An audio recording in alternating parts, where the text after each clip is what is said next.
Update. My name is Will. I'll be your host this evening. We're going to update you on everything we've got going on for DragonCon.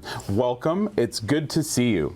Now, tonight I want to start by pointing out some more art show information. And in fact, if you look behind me to my left, you're right, you're going to be seeing some great art here. This is from the Juried Art Show. It's actually at the Hyatt Grand, and it's a unique piece. But there are a ton of other great pieces as well. And you might find something you like even better. Go check out the art show. They'll be open until 7 p.m. tonight, and of course, all the way until 5 p.m. tomorrow, from 10 a.m. to 5 p.m. Now, Todd Lockwood is actually an illustrator and author based out of Seattle, and he actually created this piece for us to look at. His most recent book is Summer Dragon, and he has done magic cards, illustrated books. He's also done the cover art and some art interior for Dungeons & Dragons 3rd edition, for all of you folks out there who played back in 3E. I have another fantastic piece here. This here is this here is Phoenix Awakens, and it's the cover for a short storybook, Unfettered 3. It is signed by Todd, and of course, it has many other authors from fantasy and short stories who are part of that. Proceeds from the sale of these books are actually going to go to the Grim Oak Shield charity. This charity helps authors who have been dealing with crippling debt from medical or other emergencies, dental emergencies, and the sales of Unfettered 2 and 3 have made about $65,000 so far. So it's fantastic. The last two pieces of the Wheel of Time fiction by Brandon Sanderson ever are actually found in Unfettered 3. So we hope you have some time to go check out all the amazing art that we have at the art show. You've got until 5 p.m. tomorrow, and there's some great stuff left still to get. I do have a guest here for us to talk about some art, some different art here for you. I have right here Mark Helwig. How are you doing, Mark? I'm doing pretty good. Thank you for joining us. I am doing fantastic. Cool. And speaking of art, you're an illustrator and a sculptor, correct? Yes. How long have you been doing that for?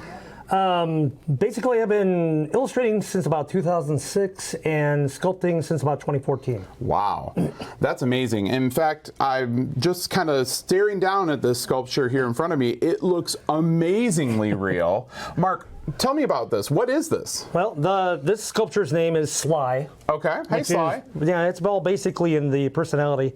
And as you said earlier, hopefully it won't come to life because the first person it's going to eat is me. So let's not do that. But this is a sculpture that is made out of epoxy-based clay called Magic Sculpt. Oh. On a styrofoam substructure. So how long did that take you to create? That's about 3 weeks of work. Wow. Yeah. Sly looks amazingly detailed. I mean, I'm sure you can see it on camera here, but the detail in the translucent skin. Tell me of all the pieces that are going here. I mean, the teeth look incredibly real. Yeah, well, the teeth are made out of a Sculpey Primo translucent. And what I'll do is I'll sculpt them individually, and then I'll coat them with the same material you use for coating dentures. Wow. Which permeates it, keeps that powdery appearance that Sculpey gets after it bakes. It makes it to where it still passes light like teeth. Oh, yeah. Cool. And then the gum bed is actually a combination of the Magic Sculpt with a little bit of red Sculpey to make it look like the same color tissue as like your lips and your gums. Wow. And then the horns are a combination of the Primo and regular Sculpey fused and made to look like horn.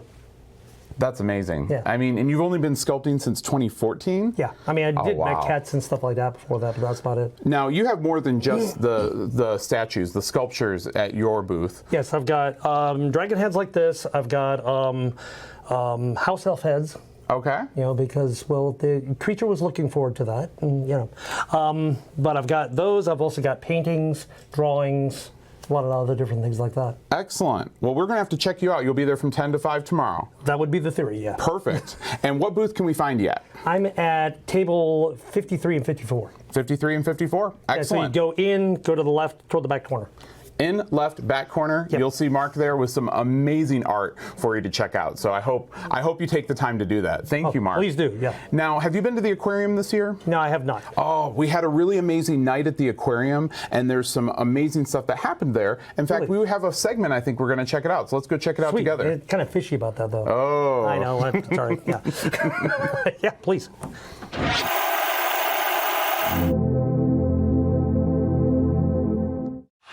this is B from DragonConTV. We're here at the Georgia Aquarium where they are hosting the night at the aquarium. We're going to view the Legend of the Chosen costume contest. This is an exciting night that is going to be full of magic, beautiful costumes, and some winners. Now I hope I'm able to find out what is the Legend of the Chosen.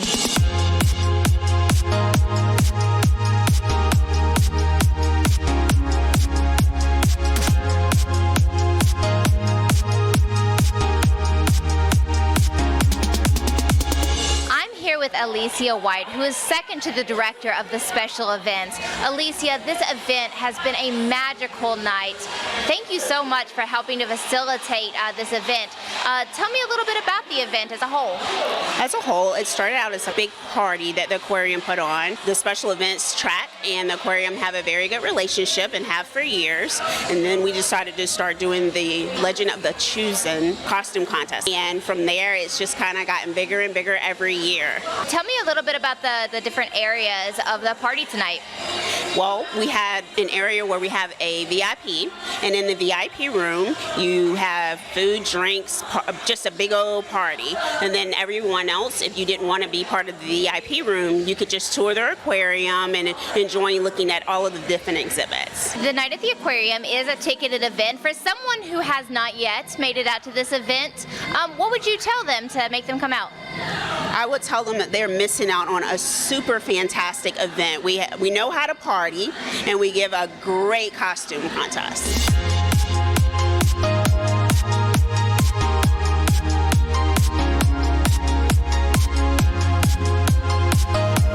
I'm here with Kaylin, who has just placed third place in the Legend of the Chosen. How are you feeling tonight? I'm really hot. Well, your costume is amazing. What inspired you to do Tamatoa? I love Moana. I love Moana so much. I watch Moana like 4 times a week when I craft. I absolutely loved the giant crab and the song he sings. And then last year, at last year's Aquarium Night, I saw another cosplayer as Tamatoa, and I was like, oh my god, I have to do that! Tell us, obviously a lot of work went into this cosplay. What were some challenging parts for you? Getting to carve the legs, I really was not looking forward to it after I did the toes, and so I put it off for months and months and months. You mean you waited to the last minute to finish your cosplay for DragonCon? I mean, if you count working in all my free time for the last month, working till the last minute, I guess. So tonight's event is the Legend of the Chosen. You're a creature from the mysterious deep. Do you know anything about this? I like to think of it in Toy Story terms with the giant crane. I have been chosen. When the crane comes down and chooses me, you have saved our lives. We are eternally grateful.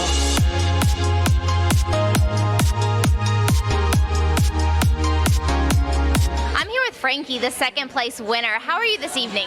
I'm amazing. Tell me a little bit about your character and what went into the build. My character is Uma, so she's the daughter of Ursula. She's been trapped on this island for her whole life in a prison, and she's just determined to make her way in the world and be free and become her own person. And then her costume is so amazing too. I loved seeing the actress in it and the way it moved and all of the details in it, and I was like, I have to make that for myself. Your outfit is all about the details. Talk to me about a few of your favorites. Some of my favorites are the new skills I learned for it. All of these gold patches on the trench coat are bits of leather that were painted and everything. I learned how to tool leather to get all the little details in there to make it look really textured. And then all of the seashells and the starfish. It's all the new skills, and working with leather is always fun. So tonight is Legend of the Chosen. You have been on many travels. What have you learned about it? Well, I heard there's some nice bounty if you're good enough, and a lot of competition, a lot of great opponents. So came to see for myself what it's all about.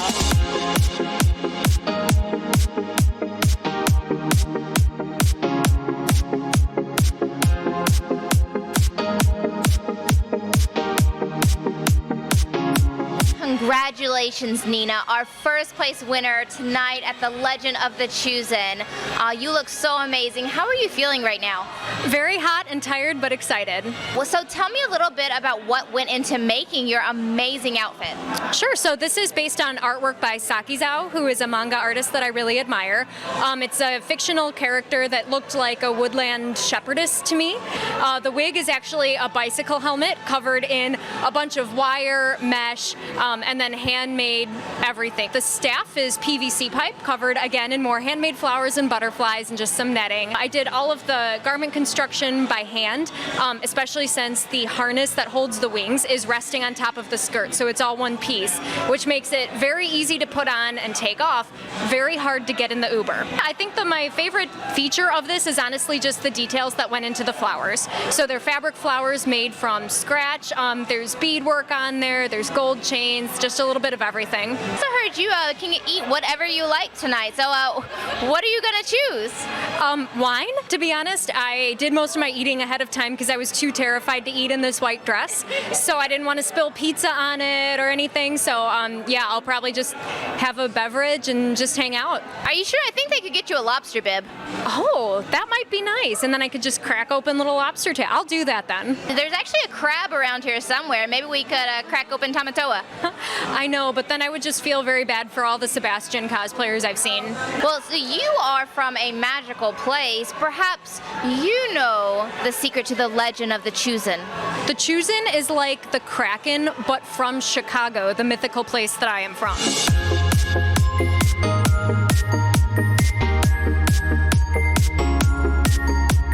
So you get to peek behind the curtain of the night at the aquarium. Do you know the secret of the legend of the Chosen? Well, I do, but I don't think I can tell you that. She's not gonna tell me. I've been trying to find out all night and she won't tell me. Then it wouldn't be the legend.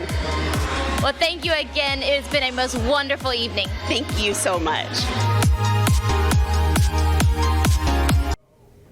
That was incredible. I hope you enjoyed our quick look at the aquarium. We do an aquarium event every year on Saturday at DragonCon, and we hope next year, if you weren't able to attend this year, you'll be able to go next year. We appreciate you joining us on that look. Speaking of something that has nothing to do with aquariums, I have a couple guests here to talk with. Hey y'all, welcome. What's up? Well, who do we have here? I'm Greg Eisenhower. Hey Greg, how are you doing? Doing okay. It's good to see you, Greg. Gator. Gator, like... As in alligator, man. Oh, nice.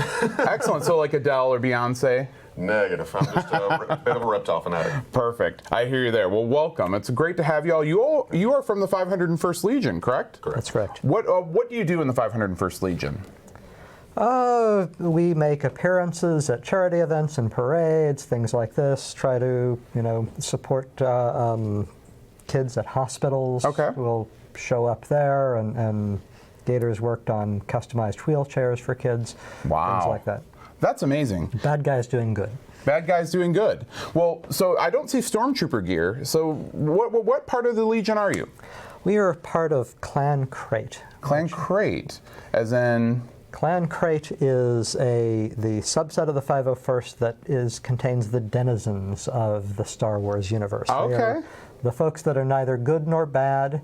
They are the Jawas, the Tusken Raiders, the other entities that are neither aligned with the Rebels nor the Empire. Okay, so you all were part of the parade yesterday then? We were.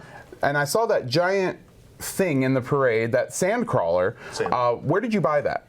Where did you find that? We made that. You made that? That's cool. How long did it take you to make? About 3 months probably once we got going. We started by buying a bus. We as in Gator and you? Gator and I and a couple of other folks that were part of the build team, and actually a help of a lot of people in the local Georgia garrison. That's awesome. Of course, as well.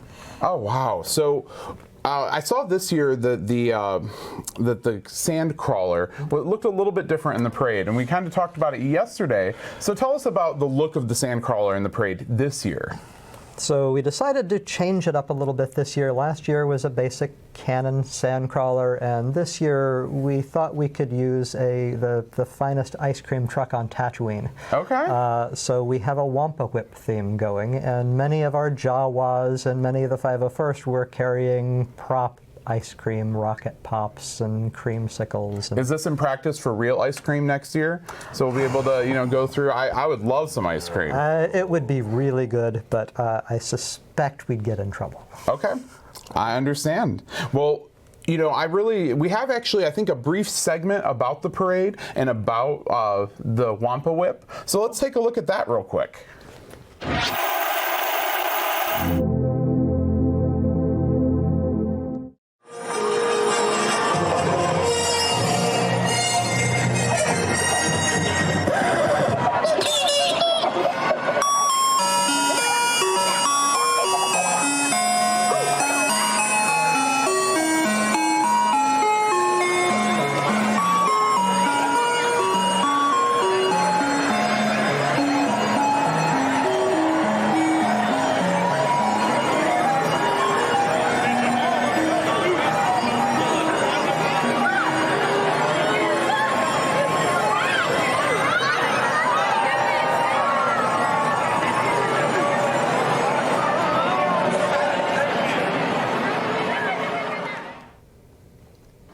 looked cool. That looked really cool. Thank you.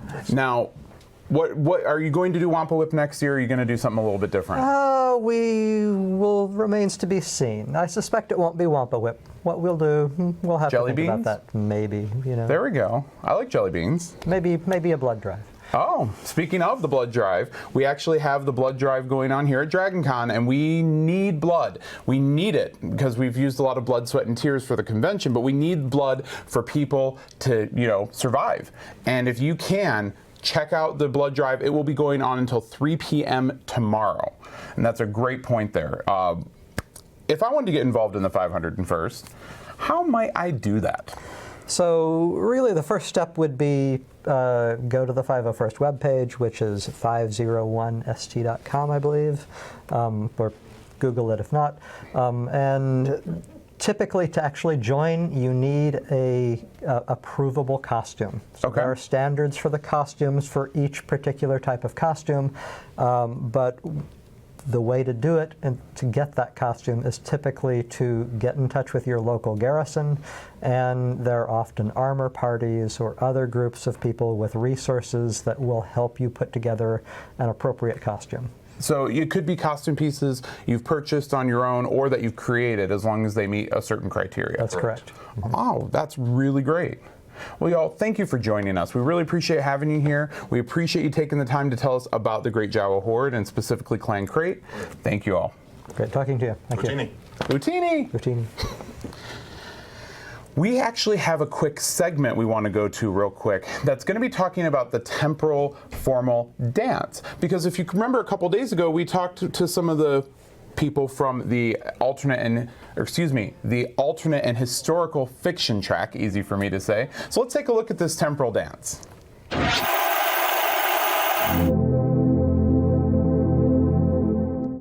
Hi, this is B. And I'm Brian with DragonConTV. And where are we, B?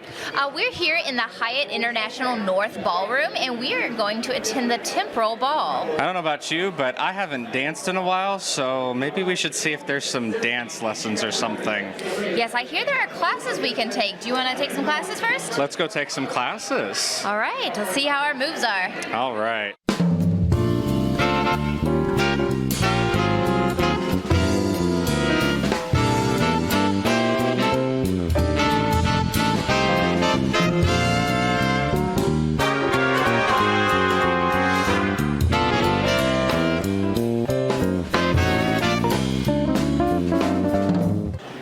Sam Fireball Foyer, who is with the Atlanta Swing Orchestra. Tell me a little bit about what you're doing here tonight.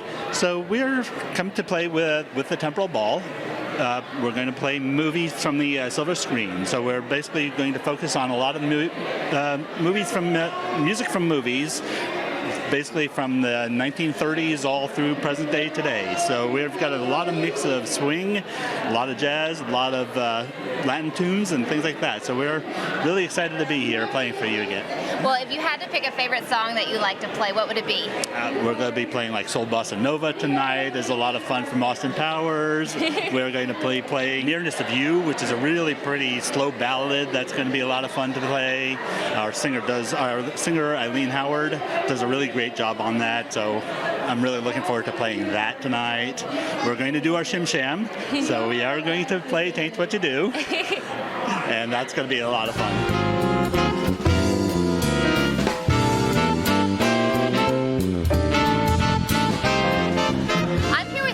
Who is the track director for the alternate and historical fiction track. Tell me a little bit about that. Well, this year we lengthened our name. We were the alternate history track. Now we're the alternate and historical fiction track because we wanted to really encompass everything that we've already been doing, which is showcasing not just alternate timelines, but also really honoring the history nerd in all of us. So we encompass historical fiction like Outlander, Harlots, the period dramas and things along those lines, as well as alternate history and steampunk and everything else that everyone has come to associate with our track. And we've just sort of broadened the horizons a bit, make it a little bit clearer, even though it's just got more words. All right, DragonCon, I am here with Jason Merrill, who's one of the organizers for the Temporal Ball. How are you doing today, Jason? I'm good. How are you? I am doing fantastic, and may I say I love your suit. Oh, thank you very much. So tell us a little bit about the Temporal Ball. How did everything get started? There had been a bunch of requests for some sort of formal ballroom event. There are a ton of balls here at DragonCon, but they're mostly regular DJ-style, high-energy dances. At the time, Q, who runs the Alt History track, or what was the Alt History track, a fan had started a Facebook group asking for DragonCon to start this kind of event. They weren't interested in actually running anything, they just wanted to make sure it happened. So I made sure it happened. I'm not an artist, I'm not a writer, you don't want to see me dance, you certainly don't want to hear me sing, but I tend to be able to make things happen. So this is my creative outlet. Thank you so much for taking the time to come talk to us here at DragonConTV. Thanks for having me. Thank you. I think we just finished learning how to dance, wouldn't you say? Yes, I have picked up a few moves and tried them out on the dance floor at the Temporal Ball. It was quite a blast. Definitely a fun time to be had by all here at the Temporal Ball. And signing off for DragonConTV, I'm Brian. And this is B. Thanks for watching.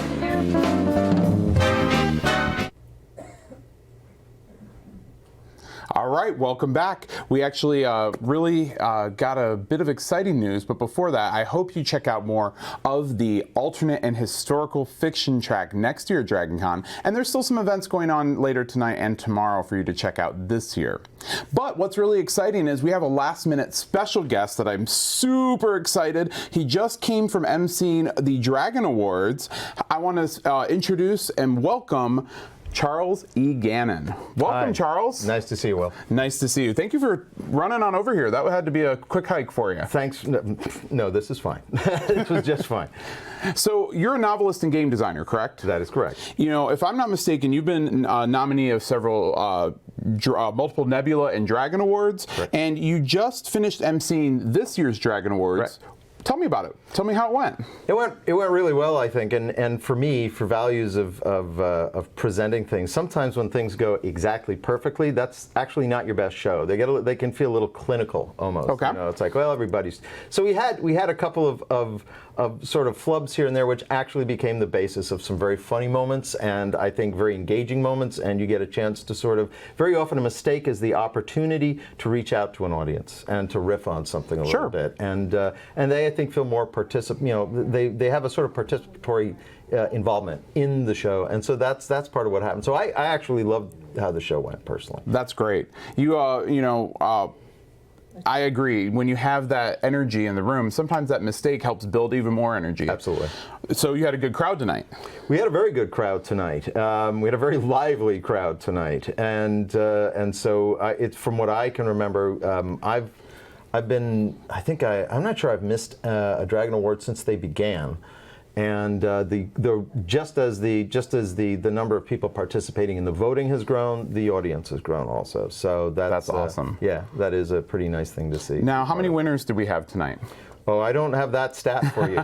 We have a winner in every category. That's what I can tell you. Do you remember any off the top of your head? Yeah, I remember several off the top of my head. One was Larry Correa won Best Fantasy for his sequel to the Assassin novel. I don't have this in front of me, and I'm just sort of, so I'm gonna miss titles. I'm just gonna talk people. No worries. Brad Torgerson won the science fiction category, and David Weber won the military science fiction category.